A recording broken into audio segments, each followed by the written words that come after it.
Ladies and gentlemen, the RTX 40 series of graphics cards, believe it or not, debuted in October of 2022.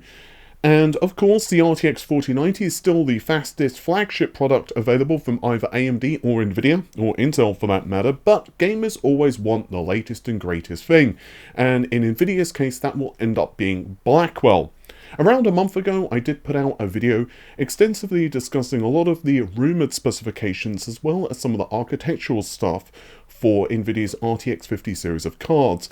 But we are looking at simulations now being run by Nvidia, so these specifications are changing all of the time. And in gaming, what we expect from our graphics cards has also changed significantly over the past couple of years. There was a time when rasterization performance was pretty much the be-all and end-all. Even the RTX 20th generation, we could even argue early RTX 30, that was the case. But now, ray tracing and path tracing have become prevalent in games such as, of course, Remedy's Alan Wake 2, Cyberpunk, and a lot of other games which are going to be upcoming over the next couple of years. We're looking at generative AI, not only in terms of just better AI characters, but also the ability to have natural conversations with them, better physics, better just interactivity, but also frame generation technology, upscaling, and basically graphics cards are just going to have to do that much more than they've ever done before. We have a lot of stuff to get through here, so let's just jump right into it. This is a paid partnership with BetterHelp. BetterHelp is a great way to take the first steps to improving your mental health, as BetterHelp's service is 100% online, offering you great and flexible therapy. Life can certainly throw you some curveballs, and I'm sure we've all dealt with challenges, but it doesn't mean that you need to deal with them alone. Therapy can offer you compassionate guidance and tools to improving your journey and dealing with various situations. It doesn't need to necessarily be anxiety or depression or some major life-changing event that you're dealing with.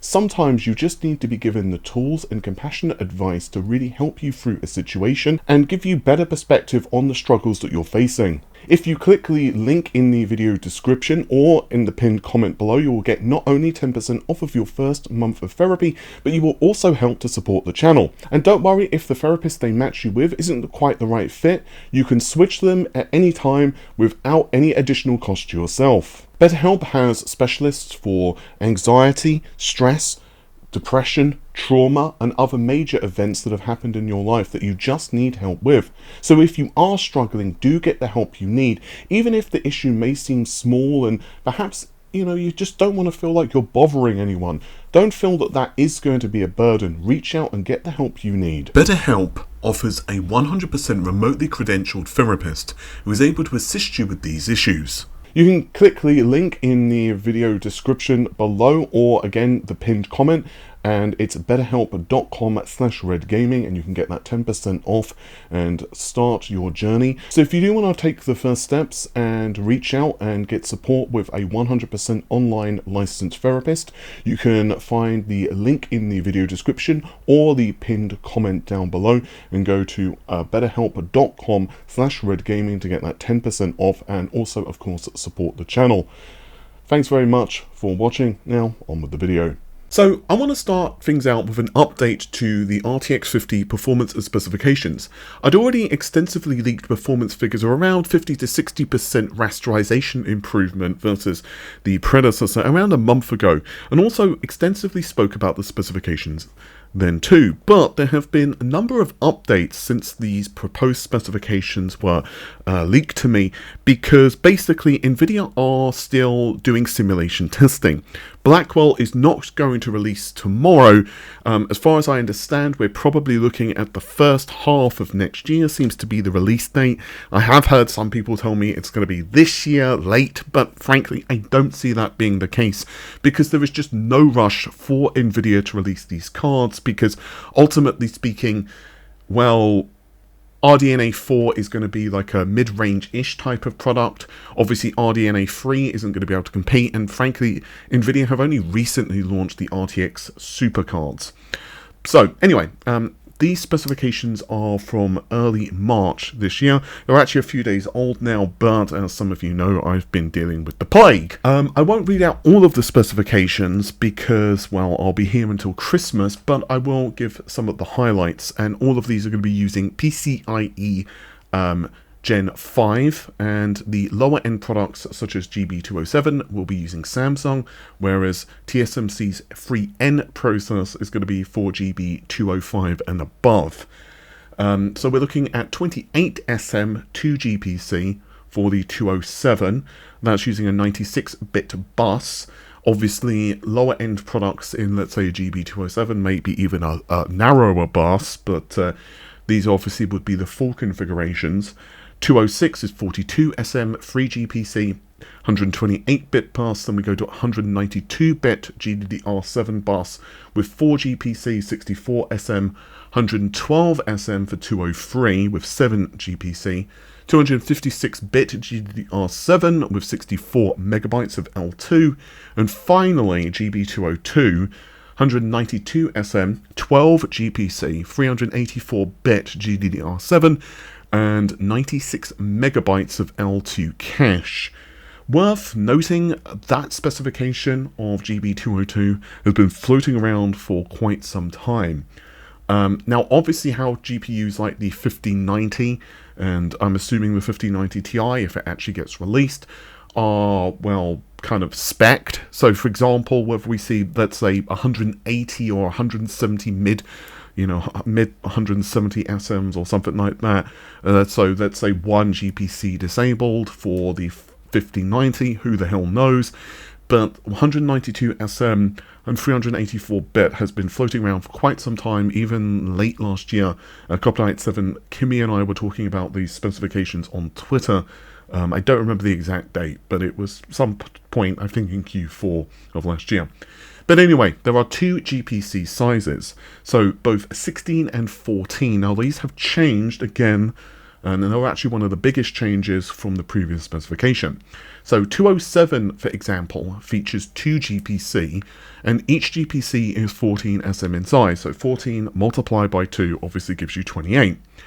On the other hand, 192 SM is what GB202 sports, so that's 12 GPC, so each GPC is 16 SM in size. As for the clock frequency, low to mid 3 GHz. Again, it's a little difficult because A, these are not final production silicon chips, so obviously clock frequencies may end up being surpassed, or they may end up being lower than what we have here. It's hard to know exactly.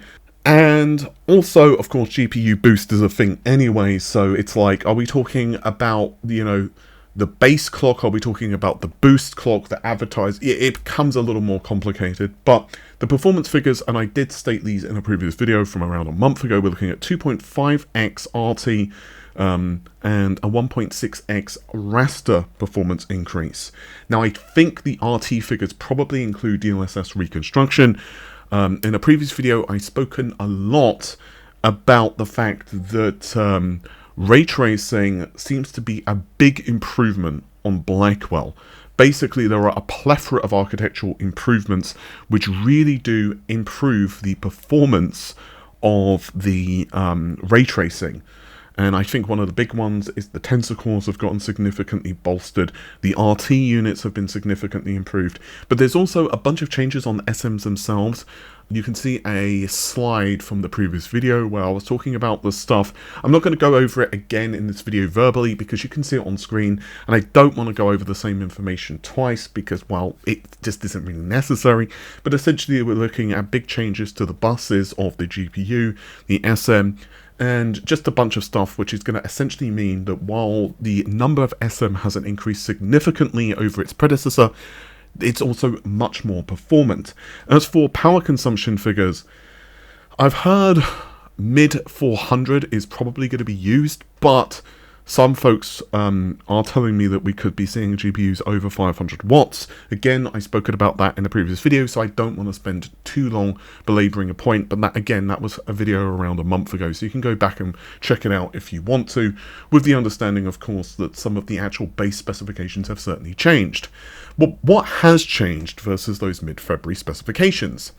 Well, I'm going to give a comparison of the older specs, again from mid-February, versus these newer specs that obviously we've just spoken about. So there are some big changes here. If we look at, for example, GB206, let's pick on that one. That's a good one to pick on. So the number of SM has reduced by 2. However, the number of GPC has also decreased as well. The bus width remains the same. GB202, the same number of SM, so 192. However, the number of GPC has also reduced as well. So it was 16, now it is 12. As for GB203, this is where things get a little weird. So in my older video, I stated that we're looking at 108 SM. Now it seems to be 112. However, the number of GPC that I put out then was 9. Now I'm hearing it's 112, but with 7 GPC. Now again, this stuff can certainly change. Copyright 7 thinks that the number of GPC could be 6. But again, my source is telling me it's 7, but who knows, maybe they've made a typo or some other mistake, but to my understanding, those are the specifications that we're looking at so far. Now, let's talk more about the process and manufacturing side of things, and also Nvidia's future plans. Now, you could see on screen, of course, that, and I did mention that these GPUs seem to be working, or the higher end ones, excuse me, on the 3nm process. But there is one reason that this may not be true, because the higher-end server variants are rumoured to actually be using Samsung. Now, I don't know whether this information means that this 3nm TSMC stuff is incorrect about the RTX, let's say, 5090 variants, or whether they are doing it for another reason, such as capacity. I'm told that B100 is going to be chiplet based. Just to be very clear here, if you're not too familiar, B100 is going to be the data center variants for AI. These are chiplet based, whereas the gaming versions were still mono. Now, another source, this is a single source, so this certainly could be incorrect. They told, this is a different source to the one who told me the gaming specs, to be clear. They told me that we're looking at over 800 square millimeters, and going to be 2 compute dies with HBM3E with 3 reticle CWOS L interposer for the packaging. Now, I was also told quite some time ago that there was a chiplet-based RTX 50 version planned. This may have been some type of refresh or whatever, but it doesn't really matter. It was using GB202 as a base, but again, it was kind of like a chiplet version with perhaps some SMs cut, but basically a couple of them plonked together. But it's shelved, it's dead. There will, however, be a point that Nvidia will embrace chiplet for gaming. It's reality, you know, because RDNA 5's higher end variants will be chiplet.